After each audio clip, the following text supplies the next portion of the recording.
Penanda yang tidak seharusnya ada. Hujan baru saja mereda saat detektif Naila Az-Zahra tiba di Bandara Arunika, tempat sebuah laporan kematian misterius membuat area kedatangan internasional mendadak menjadi pusat perhatian.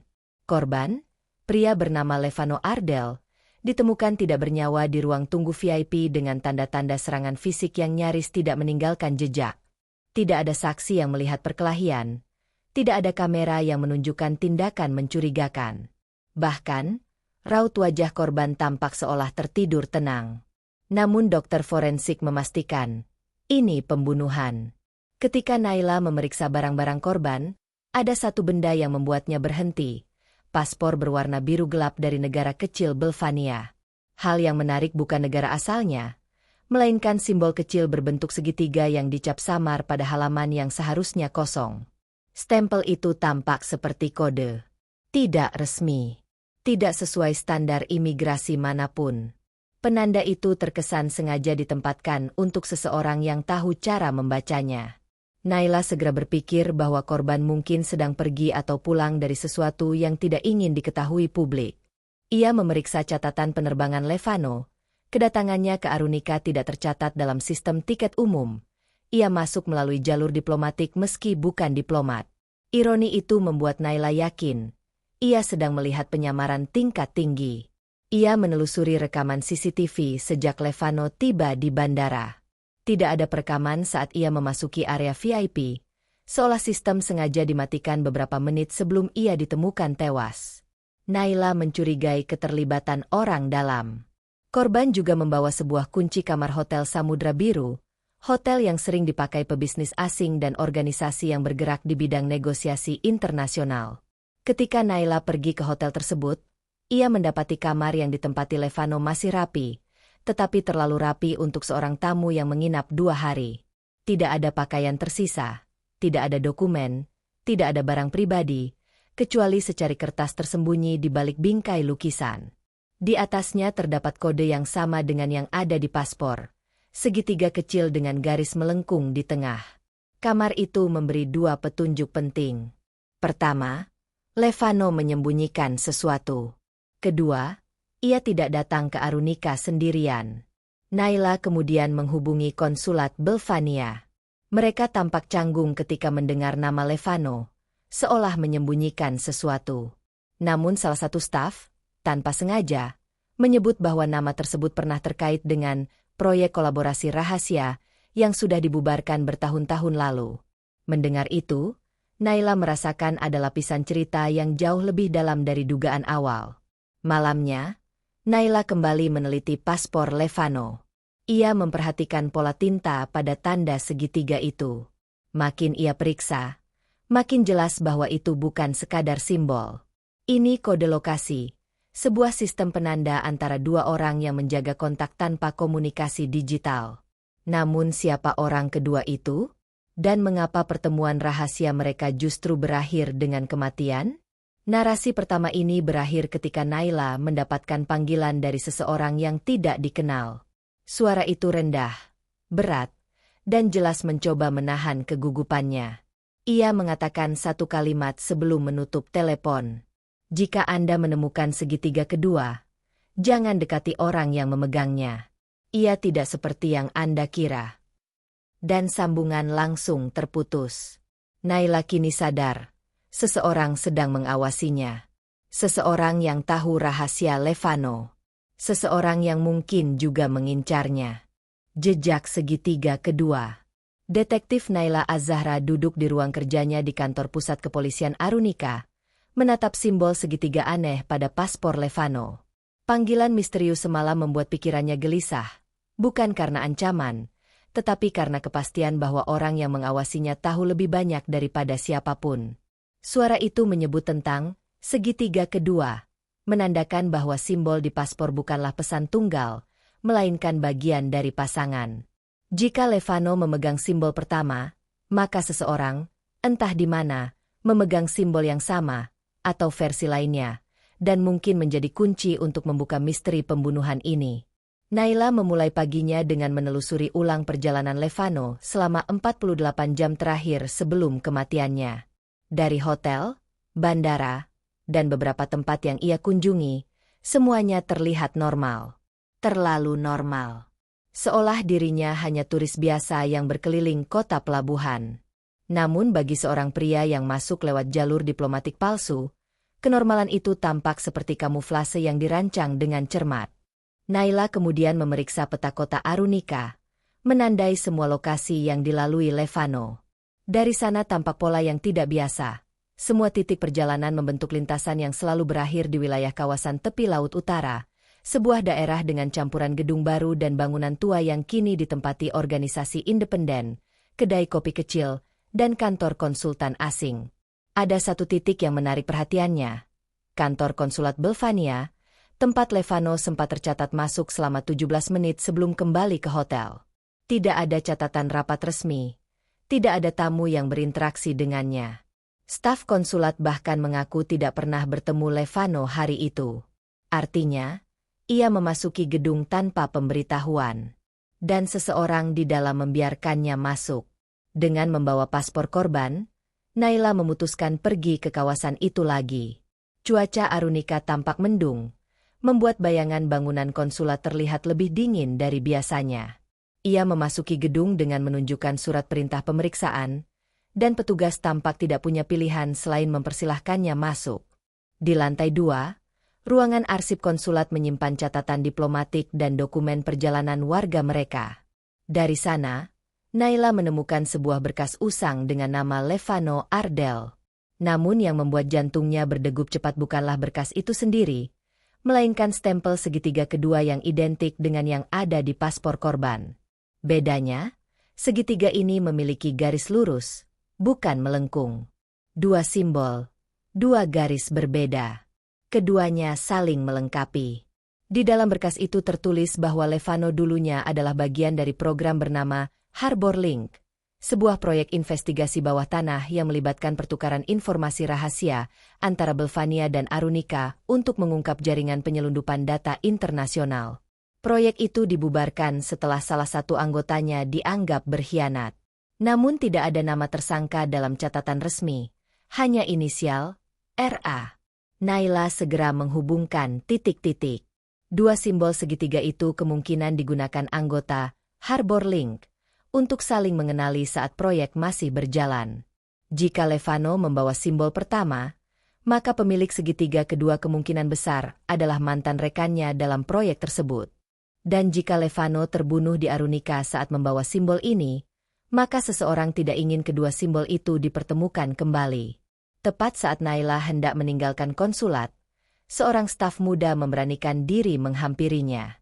Wajahnya pucat, dan sorot matanya gelisah seolah menyembunyikan sesuatu yang ingin segera keluar dari dadanya. Wanita itu berkata lirih, hampir berbisik karena takut terdengar orang lain. Beberapa hari lalu ada seseorang yang datang mencari berkas Levano. Ia memaksa, tapi kami tidak menemukannya. Orang itu tampak marah, dan dia pergi sambil mengatakan bahwa Levano tidak berhak memegang segitiga itu.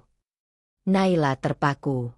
Ini berarti ada pihak lain yang tahu kode segitiga. Dan kemungkinan besar, orang itu ada di kota Arunika sekarang. Setelah keluar dari gedung konsulat, langkah Naila terasa lebih cepat, lebih waspada. Ia menuju mobil dinasnya. Namun saat hendak membuka pintu, ia menemukan sebuah amplop kecil terselip di bawah wiper kaca. Di atasnya hanya tertulis namanya, untuk Naila Az-Zahra, tanpa alamat atau tanda tangan. Dari dalam amplop itu, ia menemukan foto Levano yang sedang duduk bersama seseorang di sebuah kafe tepi laut. Foto itu jelas diambil sembunyi-sembunyi. Wajah orang kedua tampak sedikit tertutup oleh bayangan topi, tetapi satu detail membuat Naila terdiam. Orang itu mengenakan pin kecil berbentuk segitiga dengan garis lurus, sama persis dengan simbol di berkas konsulat. Pemilik segitiga kedua bukan hanya masih hidup, tetapi juga menguntit korban hingga saat terakhirnya. Dan kini, ia mengirim pesan pada Naila. Narasi kedua berakhir saat angin laut tiba-tiba bertiup kencang, membawa aroma asin sekaligus firasat buruk. Naila menatap foto itu dengan perasaan tak nyaman. Pemilik segitiga kedua bukan hanya saksi, melainkan orang yang mungkin berusaha menutup semua jejak masa lalu. Dan ia jelas tahu keberadaan Naila. Orang di balik pin segitiga. Angin laut Arunika bertiup lebih kencang pagi itu ketika detektif Naila Az-Zahra memandangi foto yang dikirim seseorang secara misterius. Di dalam foto itu, Levano terlihat duduk bersama seorang pria yang wajahnya sebagian tertutup bayangan topi. Namun pin kecil berbentuk segitiga bergaris lurus di dada pria itu memberikan identitas yang tidak akan bisa disembunyikan oleh topi atau pencahayaan buruk apapun. Pemilik segitiga kedua. Jika simbol di paspor Levano mewakili dirinya, maka pin pada pria itu adalah pasangan dari tanda itu. Keduanya adalah bagian dari sebuah hubungan profesional, atau mungkin rahasia pribadi, yang tidak tercatat dalam laporan resmi. Dan seseorang telah berusaha memastikan keduanya tidak akan pernah bertemu lagi. Naila mengambil foto itu dan kembali ke mobilnya.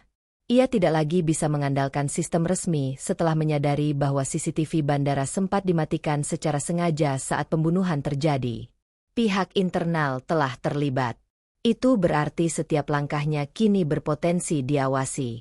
Ia perlu bergerak tanpa meninggalkan jejak digital apapun. Ia mulai dengan menganalisis lokasi foto itu. Dari garis horizon, bentuk papan reklame, dan posisi bangku, ia mengenali tempat itu sebagai Kafe Laut Senja, salah satu kafe lama yang berdiri tepat di bibir dermaga, terkenal sebagai tempat pertemuan informal para pebisnis asing. Namun tempat itu juga dikenal sebagai lokasi favorit orang-orang yang ingin bicara tanpa banyak kamera. Di sana, Naila berbicara dengan pemilik kafe, seorang pria tua yang tampak sulit percaya bahwa ia harus menggali ingatannya tentang dua orang asing. Pria itu tidak banyak memberi informasi, tetapi satu kalimatnya membuat Naila terpaku. Satu dari mereka terlihat gugup, tapi yang satunya lagi sangat tenang. Terlalu tenang untuk orang yang membawa rahasia besar. Keterangan itu membuat gambaran baru muncul di kepala Naila. Levano bukan korban yang dikejar. Ia sedang mencoba menghindar dari seseorang. Dan orang itu mungkin pria dalam foto, pemilik segitiga kedua. Naila meminta rekaman kamera internal kafe. Beruntung, kafe itu menggunakan sistem tersendiri, tidak tersambung dengan jaringan publik yang bisa dimanipulasi. Dari rekaman itu, ia melihat Levano datang lebih dulu, duduk gelisah, dan sesekali melihat arlojinya. Beberapa menit kemudian, pria bertopi itu datang. Wajahnya lebih jelas dari yang terlihat di foto. Mata tajam, postur tegap, dan gerakan tubuh yang efisien. Ia duduk berhadapan dengan Levano. Tidak ada dialog suara karena kafe itu tidak menggunakan mikrofon tambahan, tetapi melalui gerakan bibir dan gestur, Naila dapat menangkap ketegangan bertambah setiap menit. Ada satu momen penting. Pria bertopi itu menyodorkan sebuah amplop kecil pada Levano. Levano menerimanya dengan tangan bergetar, seolah mengetahui isi amplop tersebut membawa konsekuensi yang berat. Lalu, pria itu berdiri tiba-tiba dan pergi. Disinilah rekaman menjadi sangat menarik. Beberapa menit setelah pria itu pergi, Levano membuka amplop tersebut. Naila memperbesar gambar. Amplop itu berisi salinan paspor Levano sendiri, tetapi pada halaman kosong, terdapat simbol segitiga bergaris lurus. Simbol pasangan dari miliknya. Kedua simbol itu, jika dipertemukan, membentuk gambar lengkap, segitiga dengan dua garis berbeda yang membentuk pola koordinat. Pola itu dapat menjadi kode lokasi, tanda pertemuan, atau bahkan kode pengenal bagi seseorang atau sesuatu. Namun pertanyaannya, mengapa pria itu memberikan simbolnya kembali pada Levano? Apakah itu peringatan? Atau ancaman? Naila semakin yakin bahwa pertemuan itu adalah awal dari sesuatu yang lebih besar. Levano mungkin berniat menyerahkan informasi yang sangat penting, dan pria bertopi itu berusaha menghentikannya, atau setidaknya mengingatkan bahwa ia sedang diawasi. Dari rekaman CCTV dermaga luar, Naila melihat pria bertopi berjalan menjauh dari kafe dan masuk ke sebuah mobil hitam tanpa plat depan. Mobil itu lalu pergi menuju arah barat kota Arunika, daerah di mana terdapat banyak gudang penyimpanan dan bangunan tua yang tidak lagi digunakan secara resmi. Area itu terkenal sebagai lokasi operasi ilegal yang sulit dilacak. Tanpa menunggu lama, Naila mengikuti jejak mobil tersebut berdasarkan kamera lalu lintas. Beberapa kamera tampak normal, Tetapi ia menemukan satu CCTV yang rekamannya terhapus di tengah malam. Hanya satu. Tepat pada jalur yang dilewati mobil hitam. Itu bukan kebetulan. Jejak terakhir menunjukkan mobil itu berhenti di depan sebuah gedung lama bertuliskan Gudang Pelabuhan 17B, salah satu bangunan yang sudah tidak terdaftar dalam sistem kota. Gudang itu terlihat kosong, namun bagi Naila, sesuatu yang tampak kosong justru sering menyimpan rahasia paling besar. Ketika ia tiba di lokasi, suasana sekitar tampak sepi. Angin membawa suara debur ombak, tetapi tidak ada tanda-tanda aktivitas manusia. Naila memasuki gudang itu dengan senter kecil. Debu di lantai tampak terganggu oleh jejak kaki yang tidak terlalu lama. Ada bau logam tipis, seolah seseorang baru saja memindahkan objek besar. Lalu ia melihatnya. Di pojok ruangan, terdapat papan kayu tua yang baru saja dibalik. Di baliknya ada dinding yang penuh goresan, namun satu goresan sangat jelas. Sebuah segitiga dengan dua garis, melengkung dan lurus, menyatu dalam satu simbol. Simbol lengkap. Simbol yang belum pernah dilihat Naila sebelumnya. Dan tepat di bawahnya, terdapat tulisan kecil dengan tinta merah yang belum mengering sepenuhnya. Jika kamu membaca ini, berarti dia tidak sempat membawa yang seharusnya dibawa. Temukan sebelum mereka menemukannya. Tidak ada tanda tangan. Tidak ada petunjuk siapa penulisnya. Namun satu hal pasti. Pria pemilik segitiga kedua bukan hanya ada di Arunika. Ia sudah berada satu langkah di depan Naila. Narasi ketiga berakhir ketika Naila menatap simbol gabungan itu dengan perasaan yang sulit dijelaskan. Misteri ini bukan hanya tentang pembunuhan. Ini tentang seseorang yang mencoba menyampaikan pesan sebelum terlambat. Dan waktu semakin menipis. Bayangan yang selalu satu langkah lebih cepat. Detektif Naila Az-Zahra berdiri lama di depan simbol gabungan yang terukir di dinding gudang. Segitiga dengan dua garis berbeda yang kini saling menyatu. Simbol yang sebelumnya terpisah. Satu milik Levano dalam paspor, satu lagi milik pria bertopi, kini menjadi satu gambaran utuh. Bukan lagi sekadar tanda identitas, tetapi sebuah pesan yang sengaja ditinggalkan oleh seseorang yang mengetahui bahwa semuanya akan berakhir buruk.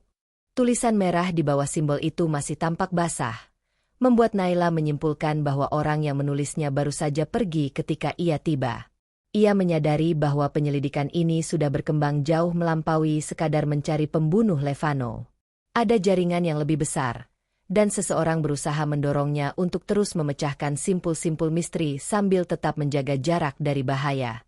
Namun jika seseorang ingin membantunya, siapa musuh yang sebenarnya? Gudang Pelabuhan 17B tidak menunjukkan tanda-tanda keberadaan berkas atau penanda lain. Hanya beberapa peti kosong dan lantai semen yang usang. Tetapi intuisi Naila mengatakan bahwa simbol itu bukanlah tujuan akhir. Itu adalah petunjuk berikutnya. Penanda bahwa ia sedang mengarah ke sesuatu yang pernah direncanakan dalam proyek rahasia Harbor Link. Ia memotret simbol tersebut, lalu mulai memikirkan arti dua garis berbeda dalam satu segitiga lengkap. Garis melengkung mungkin menandakan jalur laut, sedangkan garis lurus bisa menandai jalur darat atau koordinat tertentu. Jika simbol itu digunakan dalam operasi spionase bertahun-tahun lalu, mungkin keduanya adalah kode lokasi. Dan jika Levano datang ke Arunika dengan panik, sementara pria bertopi tampak ingin memperingatkan sekaligus menjauhkan dirinya dari sesuatu, mungkin seseorang berusaha mengambil sesuatu dari Levano, atau mencegahnya membocorkan sesuatu. Keluar dari gudang, Naila melanjutkan analisisnya hingga tiba di kantor kepolisian Arunika. Ia mencocokkan simbol gabungan itu dengan arsip lama. Butuh waktu berjam-jam sebelum ia menemukan petunjuk pertama. Sebuah laporan usang tentang operasi rahasia yang melibatkan pengumpulan dokumen identitas palsu yang digunakan untuk infiltrasi antar negara.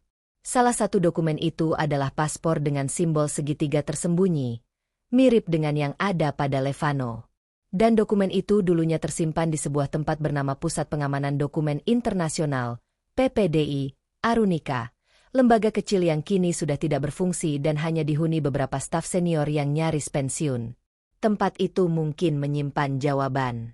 Menjelang sore, Naila menuju PPDI, sebuah bangunan tua dengan lorong panjang yang diterangi lampu kekuningan yang nyaris padam. Ruangan arsip terletak di lantai 3, dan ia harus membuka beberapa lemari yang berdebu sebelum menemukan katalog dokumen Harbor Link. Di katalog itu tertulis bahwa proyek rahasia tersebut memiliki 4 anggota inti. Namun hanya 2 nama yang masih terbaca, Levano Ardell dan Rafka Ademit. Inisial RA. Sama seperti catatan misterius di berkas konsulat. Naila menahan napas. Rafka Ademit, nama yang hilang dari laporan resmi, namun ternyata masih hidup. Dan kemungkinan besar, dialah pria bertopi di foto itu. Mengapa ia kembali? Untuk menolong Levano? Mengawasi? Atau memastikan rahasia mereka tetap terkubur? Katalog itu juga menyebutkan bahwa Harbor Link menyimpan 1 dokumen terakhir yang tidak boleh jatuh ke tangan pihak manapun. Sebuah data perjalanan dan identitas ganda anggota proyek disimpan dalam bentuk chip mikro.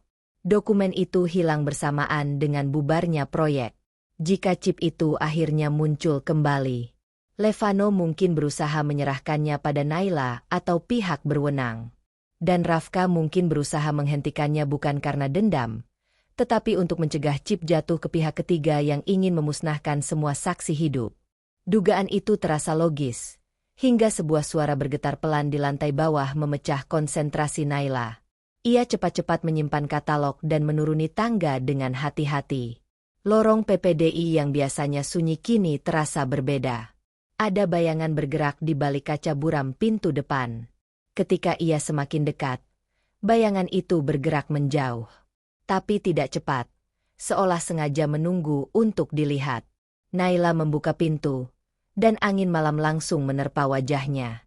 Di ujung halaman gedung, seseorang berdiri membelakangi lampu jalan, membuat wajahnya tidak terlihat. Namun siluet tubuh itu sangat familiar. Tinggi, tegap, bahu lebar, dan topi yang sedikit miring menutupi wajah. Pria bertopi. Rafka Ademit. Ia berdiri diam beberapa detik, lalu meninggalkan sebuah benda kecil di atas tembok pelataran PPDI sebelum melangkah pergi. Naila mencoba mengejar. Namun saat ia berlari ke tikungan, pria itu sudah menghilang seolah menyatu dengan kegelapan kota pelabuhan. Kembali ke tembok, Naila menemukan benda yang ditinggalkan. Sebuah chip mikro berukuran setengah kuku. Chip yang disebut-sebut dalam proyek Harbor Link. Namun yang membuat bulu kuduknya berdiri adalah secari kertas kecil yang menempel di bawahnya, bertuliskan tulisan tangan singkat. Jangan percaya siapapun di sekitarmu, termasuk yang memakai seragam. Pesan itu bukan hanya peringatan. Itu pengakuan bahwa mata-mata, pengkhianat, atau kaki tangan pembunuh Levano mungkin ada di lingkungan polisi sendiri. Narasi keempat berakhir ketika Naila menggenggam chip itu erat-erat. Kini bukan hanya identitas Rafka Ademit yang mendesak untuk dipahami, tetapi juga ancaman baru yang jauh lebih dekat daripada perkiraannya.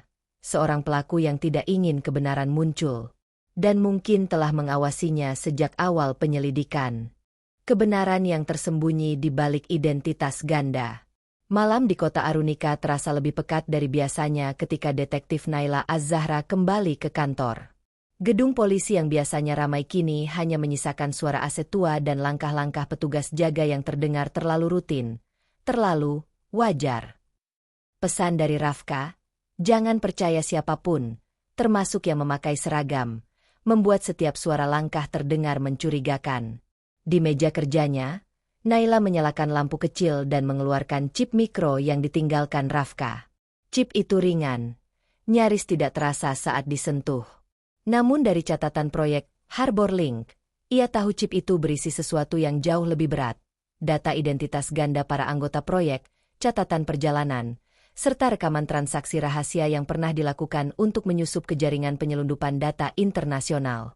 Jika chip ini dicuri atau dibocorkan, maka semua nama akan tercatat, dan siapapun yang pernah terlibat bisa diburu, termasuk Levano dan Rafka. Termasuk siapapun yang mengkhianati mereka dulu. Dengan komputer offline yang tidak terhubung ke jaringan kantor, Naila membaca isi chip itu. Butuh waktu beberapa menit hingga file terenkripsi terbuka. Di dalamnya ada daftar perjalanan, identitas samaran, foto operasi rahasia, Dan satu entry yang membuat jantung Naila terasa seolah ditarik ke bawah. Nama, Rafka Ademit. Status, hidup, dalam pengawasan. Risiko, sedang. Namun yang mengejutkan bukan bagian itu. Ada satu entry lain yang ditandai warna merah. Nama, Levano Ardel. Status, eliminated. Pelaksana, agen internal Arunika. Inisial, MA. Inisial itu familiar. Terlalu familiar. MA. Komandan Mikael Arfanta. Atasan langsung Naila. Mikael dikenal sebagai pemimpin tegas, disiplin, dan jarang terlihat emosional. Namun selama penyelidikan kasus ini, Mikael selalu muncul dengan timing yang aneh. Ia terlalu cepat mengetahui perkembangan Naila. Terlalu cepat menawarkan bantuan. Dan terlalu sering muncul di lokasi-lokasi kunci tanpa alasan jelas. Selama ini, Naila menganggap itu bentuk pengawasan seorang atasan. Namun kini ia melihat sisi lain. Pengawasan seorang pelaku. Ketika Naila menutup file chip itu, suara langkah kaki berat terdengar mendekati ruangannya. Pelan. Teratur. Direncanakan. Mikael muncul di ambang pintu. Wajahnya datar seperti biasa. Namun tatapan matanya kali ini mengandung sesuatu yang tidak pernah Naila sadari sebelumnya. Kewaspadaan berlapis ancaman. Sudah larut, Naila, katanya sambil melirik meja kerjanya. Kasus ini bisa membuatmu kelelahan. Naila tidak menjawab. Ia hanya menatap lembaran notulen di tangannya sebagai penyamaran. Sementara chip mikro telah ia sembunyikan di kantong jasnya. Mikael masuk ke ruangan sepenuhnya. Aku mendapat laporan bahwa ada seseorang yang mencurigakan mengikutimu. Kau harus berhati-hati. Nada suaranya datar. Terlalu terkendali. Ucapan itu terdengar seperti peringatan. Atau ancaman terakhir sebelum ia bertindak. Naila menegakkan tubuhnya. Menyadari bahwa jika ia tidak bermain hati-hati, malam ini bisa menjadi malam terakhirnya. Ia mengambil keputusan cepat, keluar dari gedung ini sebelum Mikael menyadari bahwa ia mengetahui kebenaran. Dengan alasan ingin mengambil berkas di lantai 4, Naila berjalan keluar ruangan. Ia menjaga langkah tetap tenang meski jantungnya berdegup keras. Saat ia melewati lorong, bayangannya terlihat memanjang di lantai. Dari ujung koridor, Mikael mengawasinya, tidak mengejar, tetapi mengikuti dengan ritme seperti seorang pemburu menunggu waktu tepat untuk menutup jarak. Begitu Naila memasuki tangga belakang, ia langsung berlari. Keluar dari pintu darurat, melewati halaman belakang kantor, menuju area parkir yang gelap. Ia tidak membawa mobil. Itu terlalu mudah dilacak. Ia memilih menuju kawasan tepi laut, tempat Rafka diperkirakan menyembunyikan diri.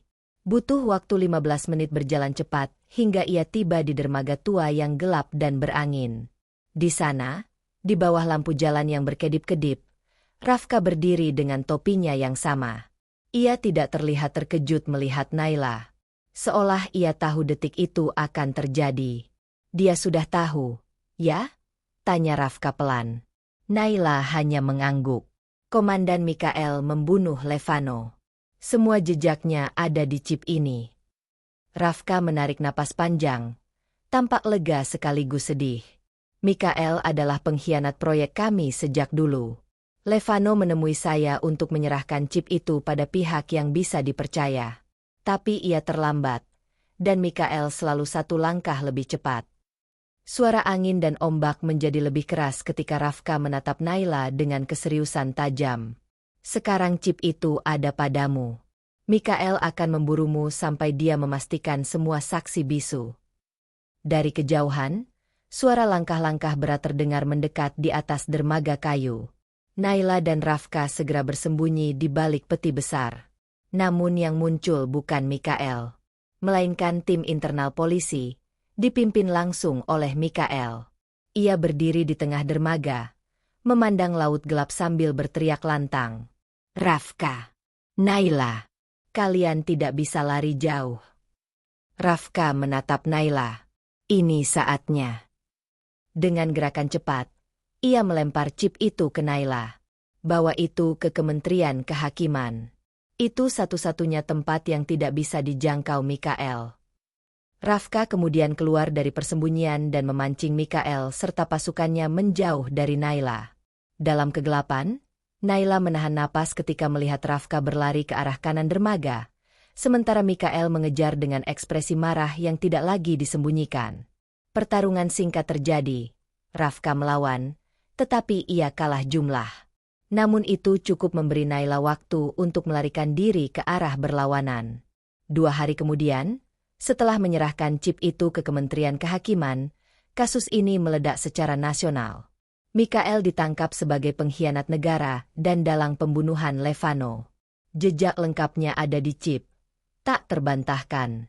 Levano akhirnya mendapat keadilan yang ia perjuangkan hingga akhir hidupnya. Rafka, meski terluka, selamat. Ia kini berada dalam perlindungan khusus. Dan Naila berdiri di dermaga tempat semua ini memuncak, memandangi laut yang luas. Kasus ini tidak hanya memecahkan pembunuhan, tetapi juga membuka jaringan pengkhianatan bertahun-tahun yang selama ini tersembunyi di balik organisasi resmi. Angin laut bertiup pelan, membawa ketenangan yang baru.